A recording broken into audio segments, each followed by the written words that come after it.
علی قرآن کے ساتھ ہے اور قرآن علی کے ساتھ ہے، یہ ہرگز اس وقت تک جدا نہیں ہوں گے جب تک کہ حوض کوثر پر نہ پہنچ جائے۔ ھذا حدیث صحیح الاسناد، یہ حدیث اسناد کے اعتبار سے صحیح ہے۔ سن لیا آپ لوگوں نے؟ لائیے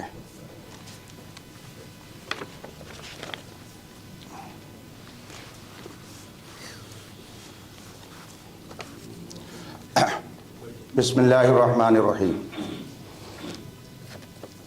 یہ تحریر خود انہوں نے بھیجی ہے اور انہوں نے بھی پڑھ کر کے سنائی ہے۔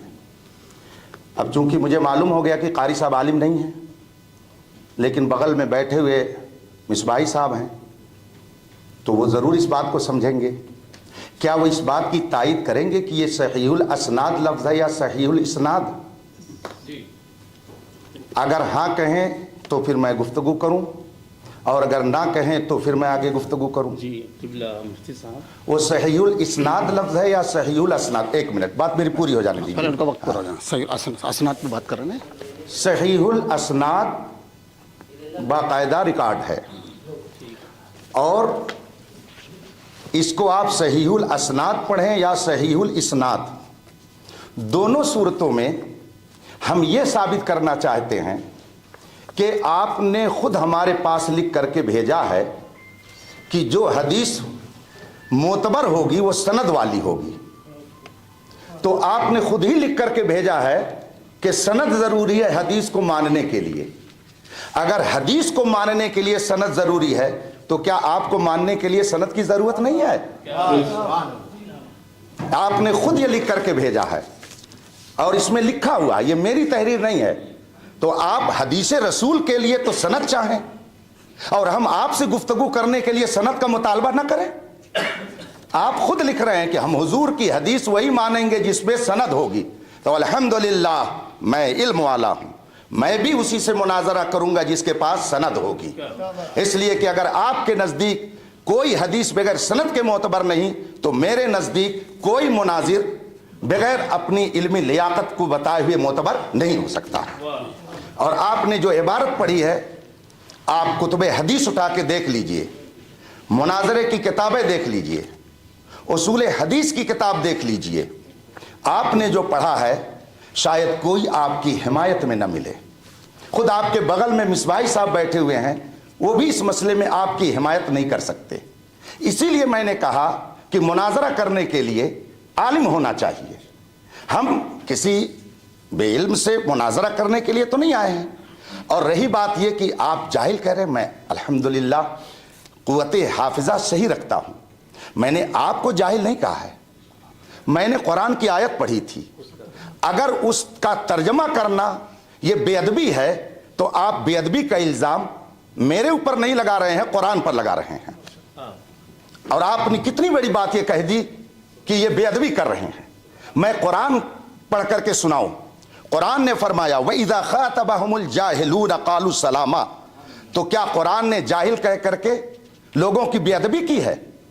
اگر ہم نے بے ادبی کی تو یہ بے ادبی قرآن نے پہلے کی ہے۔ پہلے اس کا آپ جواب دیجئے کہ کیا قرآن کا ترجمہ پڑھ کر کے بتانا اور قرآن کی آیت پڑھ کر کے سنانا بے ادبی ہے؟ اور پھر آپ نے اسے جو غلط پڑھا تو غلط پڑھنے کی بنیاد پر کیا آپ نے ائمہ محدثین کی طرف ایک غلط بات کی نسبت نہیں کی؟ پھر تیسری بات یہ ہے کہ جب آپ صحیح حدیث کے لیے سند چاہتے ہیں تو آپ سے میرا مطالبہ ہے کہ رسول پاک صلی اللہ علیہ وسلم نے کہاں حدیث میں فرمایا کہ میری وہی حدیث ماننا جس کی تمہارے پاس سند ہوگی؟ وہ حدیث بتائیے جس میں رسول پاک نے فرمایا ہو کہ میری کوئی حدیث بغیر سند کے مت ماننا۔ اگر ایسی کوئی حدیث نہیں ہے تو آخر محدثین نے یہ شرط کیوں لگائی؟ اس کا مطلب یہ ہے کہ محدثین نے قرآن کی بھی مخالفت کی اور حدیث کی بھی مخالفت کی۔ اور اگر آپ کے نزدیک قرآن کی اور حدیث کی مخالفت کرنے والے یہ محدثین ہو سکتے ہیں تو پھر ہم کو کہنے دیجئے کہ سامنے والا مخالف ہو سکتا ہے قرآن و حدیث کا، مگر امام بخاری، امام ذہبی، علامہ ابن حجر اسقلانی جیسی شخصیتیں غلط نہیں ہو سکتی۔ اس لیے انہوں نے جو شرط لگائی ہے اور آپ نے ہم کو لکھ کر کے دیا ہے، یہ خود اس بات کا اظہار ہے کہ علمی گفتگو کے لیے سند درکار ہے. ینبغی کا لفظ آپ نے استعمال کیا کہ یہ ہو سکتا ہے یہ مناسب کے معنی میں ہو, ٹھیک ہے, لیکن ینبغی کا معنی صرف مناسب ہی نہیں آتا ہے. صاحب رد المحتار خاتم المحققین علامہ ابن عابدین شامی رحمت اللہ تعالی علیہ جو سادات کرام سے ہیں, الحمدللہ ہم سادات کا جو احترام کرتے ہیں, ہماری مجلسوں میں آ کر کے بیٹھیے تو معلوم ہوگا. میرے اعلیٰ حضرت نے فرمایا کیسے آقاؤں کا بندہ ہوں رضا بول بالے میرے سرکاروں کے. یہ سرکاروں سے کس کو مراد لیا؟ سادات مارہرا, سادات بلگرام, سادات کالپی. ہم لوگ الحمدللہ ان کا احترام دل و جان سے کرتے ہیں. یہ ٹاپک نہیں ہے, لیکن علامہ ابن عابدین جو سادات میں سے ہیں انہوں نے تحریر فرمایا کہ ینبغی کا معنی صرف یستحبو نہیں ہوتا ہے, اس کا معنی یجبو بھی آتا ہے. یجبو کا معنی ہوتا ہے ضروری ہے, تو وہ بھی معنی ہو سکتا ہے اور یہ بھی معنی ہو سکتا ہے. بہرحال میں نے پہلے ہی کہا تھا کہ اگر آپ کے پاس سند نہیں, مستند عالم نہیں, تو اب مجھے آپ سے جبریہ مطالبے پر کوئی اصرار نہیں ہے. آپ نے مجھ سے کہا آپ نے سند نہیں دی, الحمدللہ میری سند خود یہ مفتی شہزاد صاحب ہیں, اس لیے کہ یہ میرے شاگرد ہیں. آپ کے بنگلور میں, کرناٹک میں, آپ کے رامپور میں, آپ کے مراد آباد میں, آپ کے آسام میں, کیرلا میں, کشمیر میں, افریقہ میں, امریکہ میں میرے ہزاروں شاگرد میری سند ہیں جو کتاب و سنت کی روشنی میں دین کی تبلیغ کر رہے ہیں. آپ آئیے اور آپ بھی آئیے.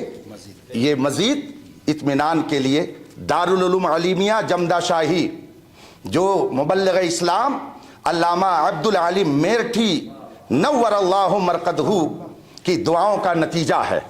اور آپ نے مدینہ منورہ سے خط لکھ کر کے بھیجا تھا کہ تم لوگ مدرسہ قائم کرو, میں گنبد خضرا کے سائے میں دعائیں نیم شبی کر رہا ہوں. اس ادارے میں الحمدللہ میں نے پڑھا اور سن 1990 میں فارغ ہوا, اور اس وقت سے آج تک حدیث, تفسیر, فقہ, اصول فقہ, مناظرہ, اصول مناظرہ, اصول حدیث, اصول فقہ کی کتابیں, منطق و فلسفہ کی کتابیں پڑھاتا آ رہا ہوں. اس زمانے سے لے کر کے آج تک یہ میری سندیں, یہ سب پڑھے ہوئے علماء ہیں جو مستند ہیں, اور یہ خود اپنی جگہ پر ایک لائبریری ہے. میری یہ سند ہے, آپ لوگ اس کو دیکھ سکتے ہیں, اور اس کی فوٹو اگر لینا چاہیں تو فوٹو بھی لے سکتے ہیں. ہاں البتہ میں اپنی سند خود پڑھ کر کے سناؤں تو آپ لوگوں کو زیادہ اطمینان ہوگا, اور ساتھ ہی مطالبہ کروں گا کہ قاری صاحب حافظ ہی کی جو سند ہے صحیح ڈھنگ سے پڑھ کر کے سنا دیں. وہ ہماری سند تو حفظ کی جو سند ہے کم از کم وہی وہ پڑھ کر کے سنا دیں, تاکہ پتہ چل جائے کہ ہاں وہ عربی سند کو جو حاصل کیا ہے اسے بھی پڑھ لیتے ہیں. میں نے اپنی گفتگو ختم کی. لایانی بحث بالکل نہیں ہو رہی ہے. عالمیت کی جو قید لگائی تھی اسماعیل صاحب نے اسی پر بات چل رہی ہے. آپ اس کو دائیں بائیں نہیں, بالکل بھی. آپ سے ایک ہی مطالبہ ہوا ہے, اور آپ نے اور ہم سب نے مشترکہ طور پر یہ شرط رکھی ہے کہ عالمانہ گفتگو ہوگی. اور عالمانہ آپ جانتے ہیں جب ایسی صورت میں انتصاب اور نسبت کا مفہوم پایا جا رہا ہے تو پھر علم اور عالم دونوں ہونا ضروری ہے, اور یہ ہماری پہلی شرط ہے, اور متفقہ طور پر یہ بات آپ کے پاس پہنچ چکی ہے. اس لیے ہم موضوع سے بالکل نہیں ہٹے ہیں. ہمارا یہی کہنا ہے کہ مناظرہ کرنے کے لیے سامنے والا عالم ہونا چاہیے, لیکن آپ حضرات کچھ اس طرح کی گفتگو کر رہے ہیں جو موضوع سے ہٹی ہوئی ہے, اور انشاءاللہ وقت پر وقت ہم اس کا تعین بھی کرتے ہیں. مزید یہ کہ بار بار مجھے بھاگنے نہیں دوں گا, بھاگنے. اور غیر مہذب الفاظ ہمارے متکلم نے ایک لفظ بھی نہیں بولا ہے کہ بھاگنے نہیں دوں گا. الحمدللہ رب العالمین, ہم اہل حق ہیں, اہل سنت والجماعت ہیں, بھاگنا ہمارا کام ہی نہیں ہے. ہم ہمیشہ مقابلہ کرتے ہیں. قاری صاحب امروہہ کے رہنے والے ہیں, میں ڈسٹرکٹ رامپور کا رہنے والا ہوں. الحمدللہ رب العالمین. میں وہی کہہ رہا ہوں نا, میں رامپور ہی رہتا ہوں. میں 5 منٹ بسم اللہ الرحمن الرحیم. ابھی مفتی صاحب یہ کہہ رہے تھے کہ